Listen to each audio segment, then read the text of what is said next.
हम किसी दार्शनिक या विचारक के विचारों को समझते हैं तो जरूरी होता है कि पहले हम उस इंसान को समझें, उसके जीवन को, उसकी परिस्थितियों को।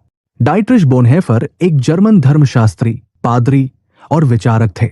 उनका जन्म 1906 में हुआ था और उन्होंने ईसाई धर्म, नैतिकता और समाज पर गहरी सोच विकसित की।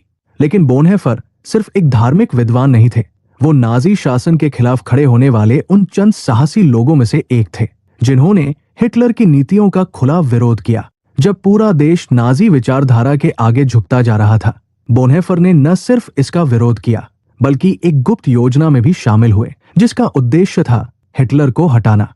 इस साजिश के कारण उन्हें गिरफ्तार कर लिया गया। जेल में बिताए गए उनके आखिरी वर्षों में उन्होंने जो पत्र और लेख लिखे, उन्हें बाद में एक किताब के रूप में संकलित किया गया, letters and papers from prison.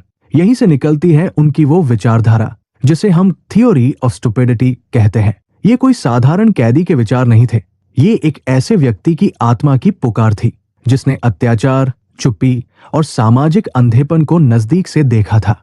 और दुखद बात यह है कि बोनहोफर को अप्रैल 1945 में युद्ध खत्म होने से बस कुछ हफ्ते पहले ही फांसी दे दी गई। लेकिन उनके विचार आज भी जीवित हैं और हमें सिखाते हैं कि मूर्खता सिर्फ अज्ञान नहीं बल्कि एक नैतिक और सामाजिक समस्या है। अब सवाल ये उठता है, बोनहोफर जिस मूर्खता की बात कर रहे थे वो आखिर है क्या? हम अक्सर सोचते हैं कि मूर्खता यानी कम बुद्धि, कम आईक्यू या किसी बात को न समझ पाना। लेकिन बोनहोफर के लिए मूर्खता का मतलब बिल्कुल अलग था।